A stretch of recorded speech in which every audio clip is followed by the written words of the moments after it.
রাব্বি আউযু বিকা মিন হামাযাতিশ শায়াতিন ওয়া আউযু বিকা রাব্বি আইয়াহদুরুন। সালামুন আলাইকুম। কোরআন থেকে জানতে চাই আমি মহিউদ্দিন। আমি এখন আলোচনা করব দল করা কি জায়েজ, দল করা কি যাবে, ইসলামের নাম দিয়ে কি দল করা যাবে? আল্লাহ রাব্বুল আলামিন মনোনীত করেছেন ইসলামকে দিন হিসাবে। এই দিন পালন করার ক্ষেত্রে আমরা কি সংগঠন, দল, দলাদলি, বহুদল এগুলি কি করতে পারি? অনেকের মনে প্রশ্ন থাকতে পারে, এটা কি করা যাবে না কেন, আর যাবেই বা কি করে?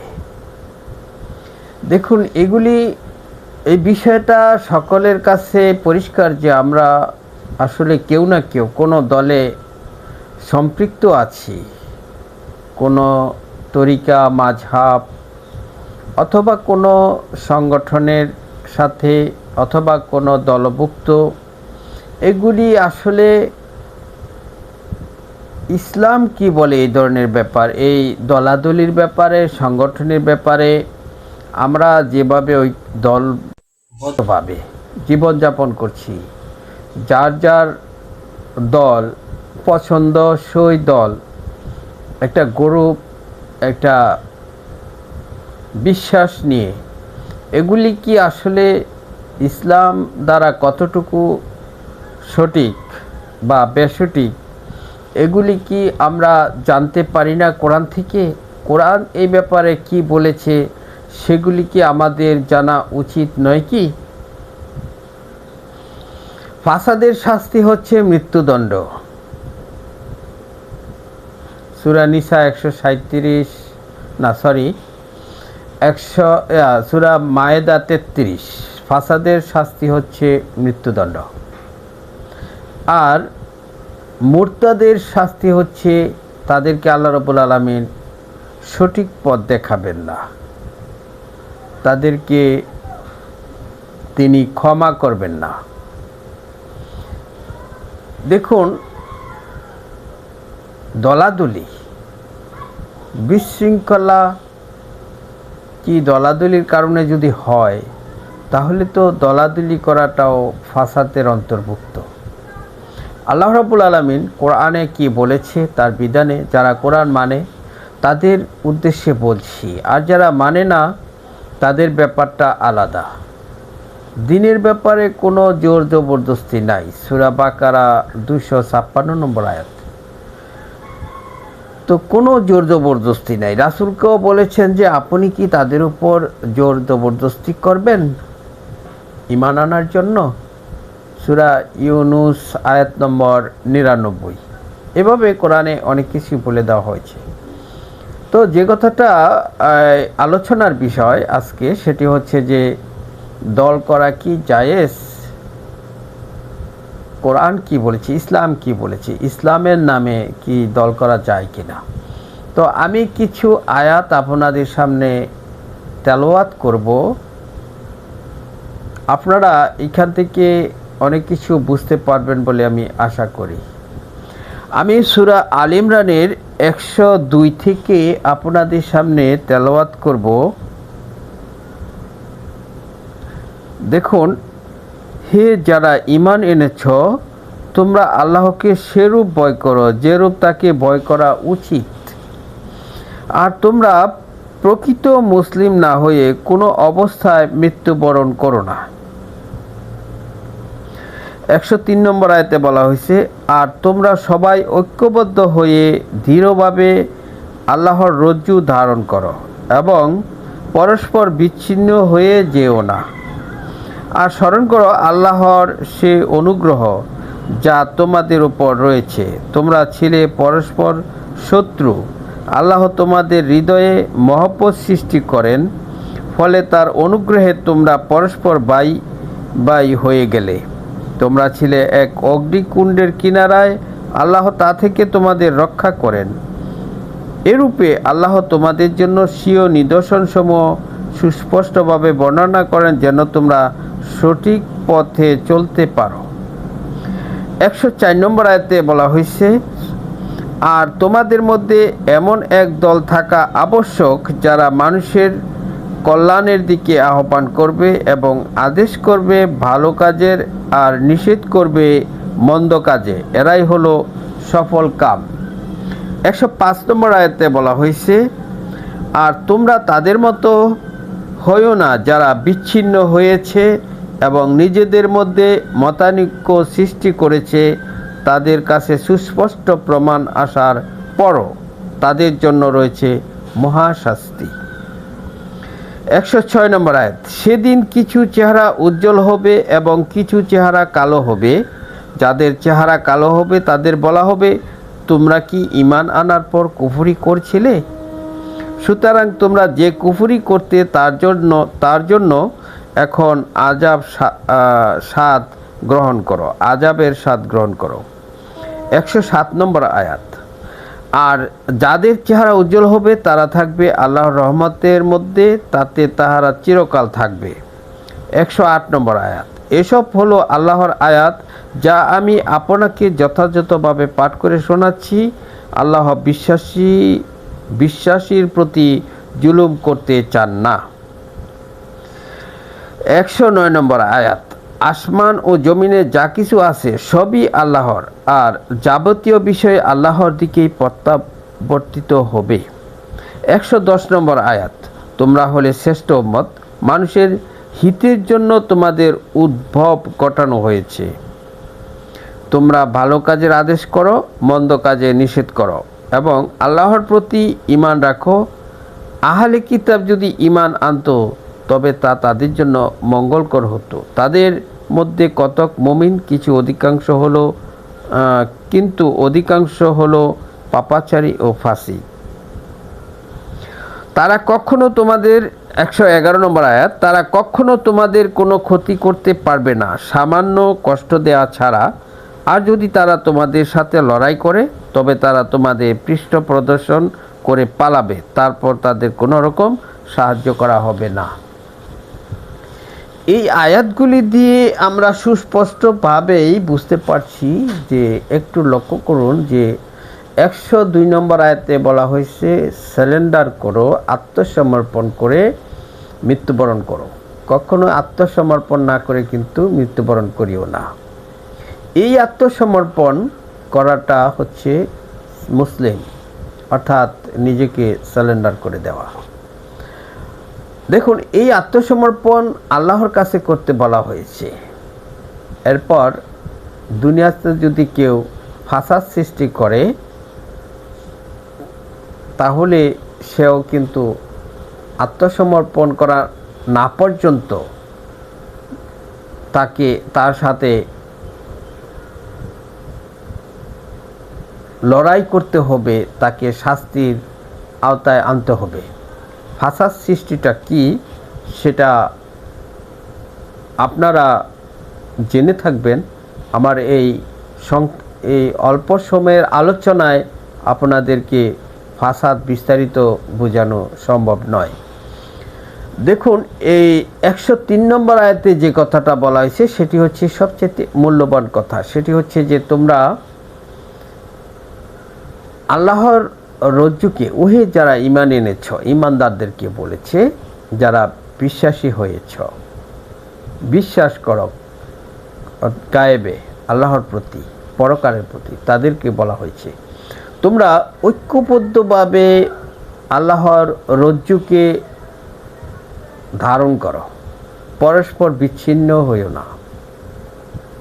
এই যে ঐক্যবদ্ধভাবে আল্লাহর রজ্জুকে ধারণ করতে বলা হয়েছে, এরপরে বলা হয়েছে স্মরণ করো যখন তোমরা ছিলে, স্মরণ করো আল্লাহর সেই নিয়ামতের কথা।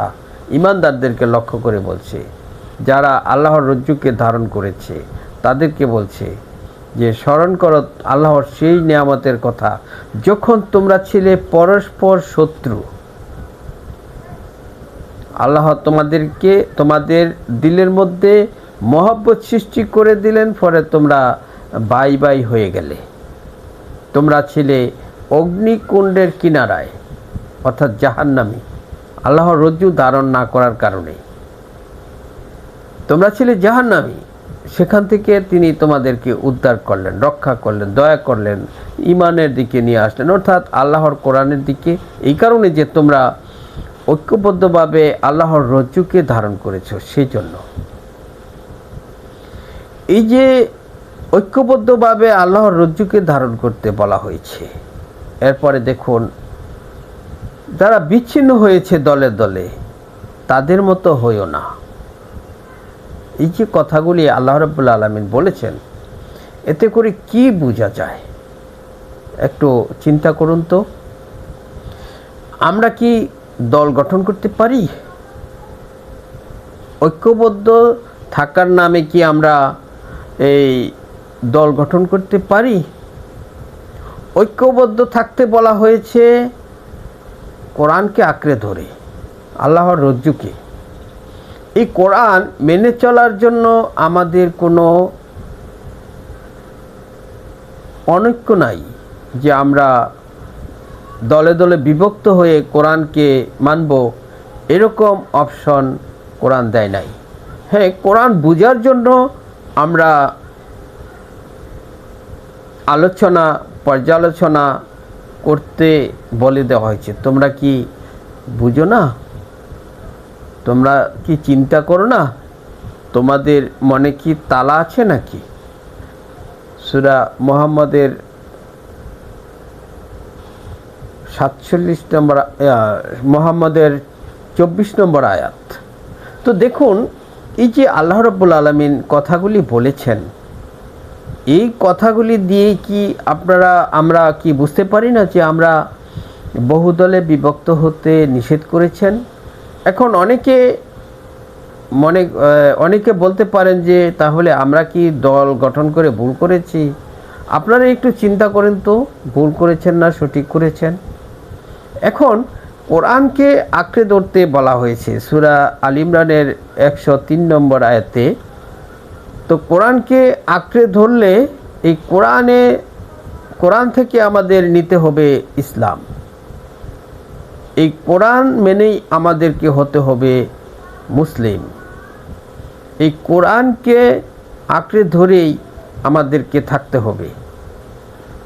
এইভাবে যারা ইসলাম মানে মুসলিম হয়, ইমানদার হয়, তাদেরকে যদি কেউ ট্যাগ লাগিয়ে দেওয়া হয় যে এই কোরআন মানলে হয়ে যাবে কাফের, তারা কি ফাসাদ সৃষ্টিকারী নয়? দেখুন, যারা বহুদলে বিভক্ত হয়েছে, যার যার খেয়াল খুশিকে, যার যার পছন্দকে, যার যার আবিষ্কৃত বিধানকে সঠিক বলে মেনে নিয়ে যারা দলে দলে বিভক্ত হয়েছে, তারা সৃষ্টি করেছে ফাসাদ। তারা একে অন্যের বিরুদ্ধে শত্রু। সে কথাটাই আল্লাহ রাব্বুল আলামিন বলেছেন যে স্মরণ করো যখন তোমরা ছিলে একে অপরের শত্রু। আর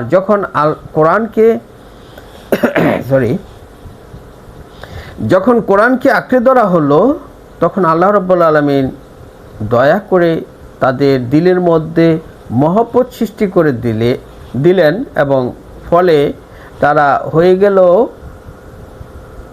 বাই বাই, বন্ধুতে পরিণত হয়েছে। শত্রুরা বন্ধুতে পরিণত হয়ে গেল।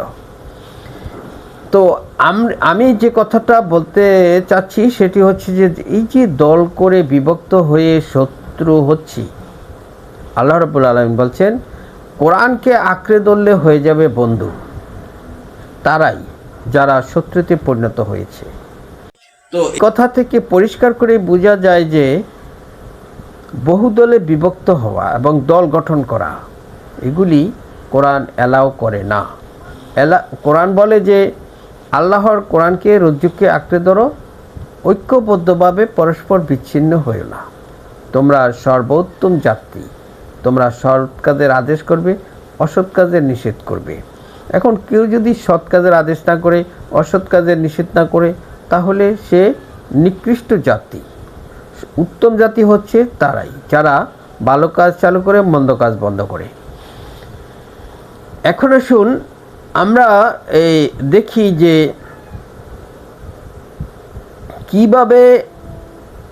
কিভাবে আমাদের মাঝে নেতৃত্ব চলে আসতে পারে।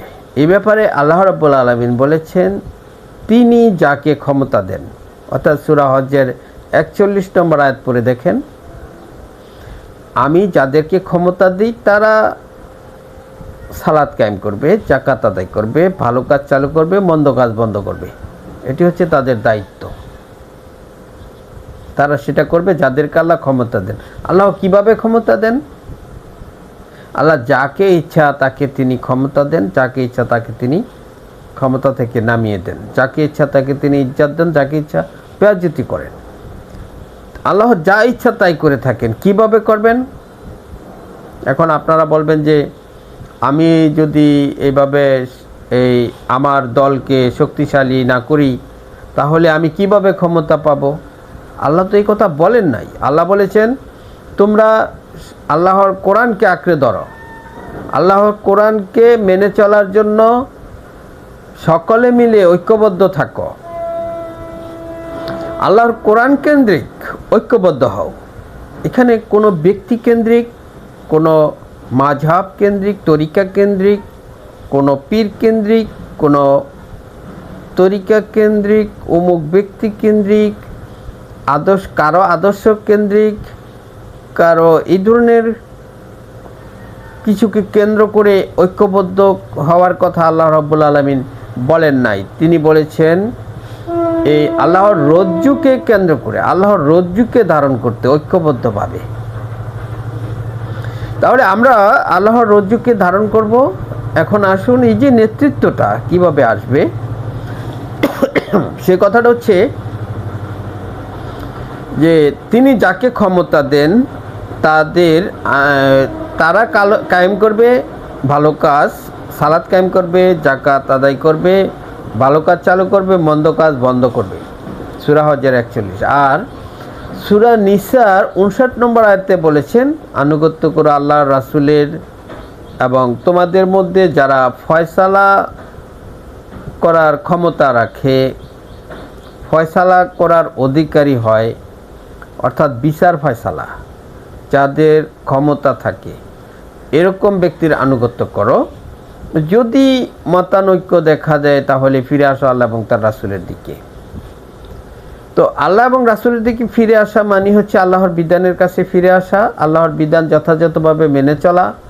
আর এই মতানৈক্য এই জন্য দেখা দিবে যে যাকে আল্লাহ রাব্বুল আলামিন ক্ষমতা দিয়েছেন সে যদি আল্লাহর বিধান মোতাবেক ফয়সালা না করে তাহলেই তো মতানৈক্য দেখা দিবে ঈমানদারদের ক্ষেত্রে।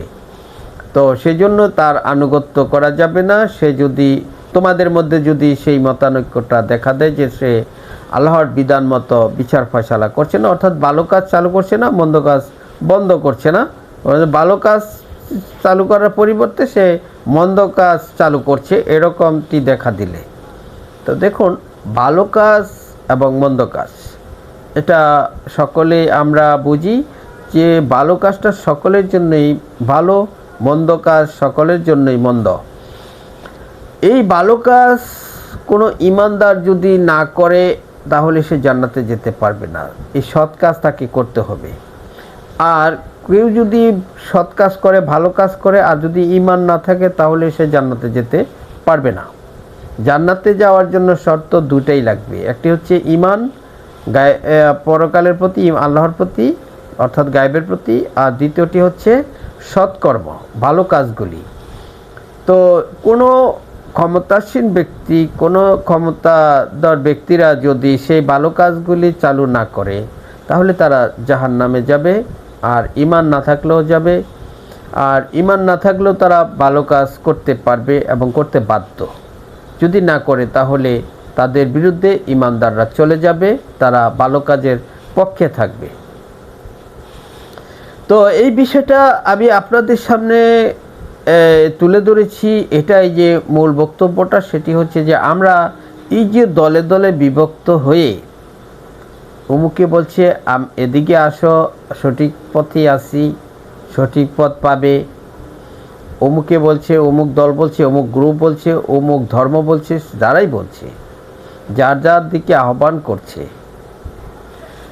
তো এই যে আহ্বান করছে এবং তারা কিন্তু পরস্পরের সাথে পরস্পরের বিশাল শত্রুতা এবং তারা দাঙ্গা হাঙ্গামায় লিপ্ত হয়ে আছে। কেউ কাউকে সঠিক বলে গ্রহণ করছে না, শুধু নিজের দলটাকে সঠিক মনে করছে। এটি হচ্ছে ফাসাদ। এই ফাসাদ বন্ধ করার জন্য আল্লাহ রাব্বুল আলামিন বিধান দিয়েছেন তাদের শাস্তির আওতা আনার জন্য। এটা কে করবে? যাদেরকে আল্লাহ ক্ষমতা দিয়েছেন তারা এই ফাসাদ বন্ধ করার ব্যবস্থা করবে। আবার কেউ ক্ষমতা নাই, কিন্তু আল্লাহর কোরআন পড়ে, বিধান পড়ে সে যখন জানলো যে ফাসাদ বন্ধ করতে হবে, মন্দ বন্ধ করতে হবে, তার ক্ষমতা নাই, সে যদি সেটা করতে যায় সেটাও আরেকটা ফাসাদ, অর্থাৎ নিজের হাতে আইন তুলে নেওয়া। অর্থাৎ সে ক্ষমতা পায় নাই, সে তার ক্ষমতা রাখে না এটা বন্ধ করার, তারপর সে যদি এটা বন্ধ করার চেষ্টা করে তাহলে সে হবে বিশৃঙ্খলাকারীদের অন্তর্ভুক্ত। তো ফাসাদকারীদের শাস্তি আল্লাহ রাব্বুল আলামিন কোরআনে দিয়েছেন। এটা সূরা মায়েদার 33 নম্বর আয়াতটা পড়ে দেখবেন, 32 এবং 33। আর আরেক ধরনের ফাসাদ সৃষ্টি করা হয়, সেটি হচ্ছে যে আল্লাহ রাব্বুল আলামিন যে বিধান দিয়েছেন সেই বিধানের পরিবর্তে তারা আলাদা আরেকটা বিধান আবিষ্কার করে। যেমন ধরুন, যারা ধর্ম ত্যাগ করে, অর্থাৎ যেমন ধরুন কেউ ধর্ম গ্রহণ করেছে আবার ত্যাগ করেছে, এদেরকে মুরতাদ বলে। ইসলাম ধর্মের ক্ষেত্রে তারা এই কাজটা বেশি করে থাকে। তারা ঈমান আনলো আবার কুফরি করলো, আবার ঈমান আনলো আবার কুফরি করলো। এই ধরনের লোকদের জন্য শাস্তি হচ্ছে তাকে আল্লাহ ক্ষমা করবেন না, তাদেরকে সঠিক পথ দেখাবেন না। এটি হচ্ছে আল্লাহ রাব্বুল আলামিনের বিধান। তাদেরকে আল্লাহ ক্ষমা করবেন না, তাদেরকে সঠিক পথ দেখাবেন না, অর্থাৎ তারা কাফের অবস্থায় থাকবে, তারা ধ্বংসপ্রাপ্তদের অন্তর্ভুক্ত হবে। কিন্তু যারা এই বিধানকে বিধান বানিয়ে বলে যে তাকে হত্যা করতে হবে, এটা হচ্ছে ফাসাদ। কেন সে আমার বিধানকে সে তার মনমতো করে বিধান দিবে ফাসাদ সৃষ্টির উদ্দেশ্যে, অর্থাৎ ঝগড়া করবে। আল্লাহ রাব্বুল আলামিন তো এইখানে বিধান রেখেছেন যে তাকে তিনি সঠিক পথ দেখাবেন না, ক্ষমা করবেন না। তো আপনি কে যে তাকে হত্যা করতে হবে, মৃত্যুদণ্ড দিবেন? আপনি তো ফাসাদ সৃষ্টিকারীদের অন্তর্ভুক্ত। আমি তো বিশ্বাস করি এই কোরআন, আমি তো আপনার বিধান বিশ্বাস করি না, তো আপনি কেন আমার উপর জোর জবরদস্তি করবেন? আল্লাহ রাব্বুল আলামিন তো এটাও নিষেধ করে দিয়েছেন, কারো উপর কোনো জোর জবরদস্তি নাই। দেখুন, যার যার দিন যা সে পালন করবে, যার যার বিশ্বাস ঈমান নিয়ে সে চলবে, তার পরিণাম সে ভোগ করবে। এটা উপর যারা হস্তক্ষেপ করে তারা ফাসাদ সৃষ্টিকারী, আল্লাহর বিধান লঙ্ঘনকারী। কোনো জোর জবরদস্তি নাই, দিনের ব্যাপারে কোনো জোর জবরদস্তি নাই, কোনো বাড়াবাড়ি নাই। সূরা কাফিরুনটা তো পুরাটাই এটাই বলেছেন, তোমরা যার ইবাদত করো আমি তার ইবাদত করি না, তোমার দিন তোমার জন্য, আমার দিন আমার জন্য। সূরা ইউনূসের ৯৯তে বলেছে, আপনি কি তাদের উপর জোর জবরদস্তি করবেন? সূরা বাকারার ২৫৬তে বলা হয়েছে, দিনের ব্যাপারে কোনো জোর জবরদস্তি নাই। কোনো এই যে বিষয়াদিগুলি, এগুলি আসলে গ্রহণ করবেন কি করবেন না একটু চিন্তা করে দেখুন। দলাদলি এগুলি আমার মনে হয় যে সূরা আল ইমরানের ১০৩ নম্বর আয়াত দিয়ে পরিষ্কারভাবে নিষেধ দেওয়া হয়েছে। তো আপনি একটা দলের নেতা সাজলেন, কোন বিধানের বলে, কোরআনের কোন দলিলে আপনি নেতা সাজলেন? আপনাকে বলছে ঐক্যবদ্ধভাবে কোরআন আঁকড়ে ধরতে, আর আপনি কাকে ধরলেন ঐক্যবদ্ধ হয়ে? আপনি কি কোরআন ধরেছেন, না আপনার নেতাকে ধরেছেন? আপনি একটা ব্যক্তিকে ধরেছেন, নাকি একটা তরিকাকে ধরেছেন, না একটা মাযহাবকে ধরেছেন, নাকি একটা কোনো আদর্শকে ধরেছেন? আপনি তো কোরআন ধরেন নাই। আল্লাহ বলেছেন কোরআনকে আঁকড়ে ধরতে ঐক্যবদ্ধভাবে। তো কোরআনকে যারা আঁকড়ে ধরবে তাদের মধ্যে আবার দল কিসের? তারা তো তাদের তো একটাই পথ, একটাই মত, একটাই দল, একটাই তরিকা, একটাই বিধান, সেটি হচ্ছে আল কোরআন। এই কোরআনই হচ্ছে তাদের জন্য রজ্জু। কোরআনই হচ্ছে, এই রজ্জুকে আঁকড়ে ধরতে হবে। এই কোরআনই হচ্ছে তাদের জন্য দলের মূল নীতি, এবং এই কোরআনকে গ্রহণ করতে হবে। এই কোরআন যেভাবে বলেছে, যা বলেছে সেগুলিকে মেনে চলাতে কোনো মতানৈক্য নাই। যারা কোরআনকে পরিপূর্ণভাবে মেনে চলে না, তাদের মধ্যেই মতানৈক্য থাকবে। কোরআন বোঝার ক্ষেত্রে পরস্পর আলোচনা করতে হবে এবং নিজেদের আকল খাটাতে হবে। নিজেরা কোরআন বুঝে চলতে হবে এবং নিজেদের মধ্যে যারা বেশি জানে তাদের সহযোগিতা নিতে হবে। যারা জানে তাদের কাছ থেকে জেনে নিতে হবে। কিন্তু এই জানার নামে, এই মানার নামে, এই ইতে করার নামে কাউকে নেতা বানিয়ে তার আদর্শ, তাকে কেন্দ্র করে একটা দল করে আপনি বিভক্ত হয়ে দলে দলে বিভক্ত হয়ে ঝগড়াঝাটিতে লিপ্ত হয়ে যাবেন, শত্রুতে পরিণত হয়ে যাবেন। এই ধরনের বিশৃঙ্খলা করার সুযোগ, অনুমতি কোরআন দেয় নাই। একটু ভেবে দেখার আহ্বান রেখে, উদাত্ত আহ্বান রেখে আমি আমার আলোচনা এখানে শেষ করছি। সালামুন আলাইকুম।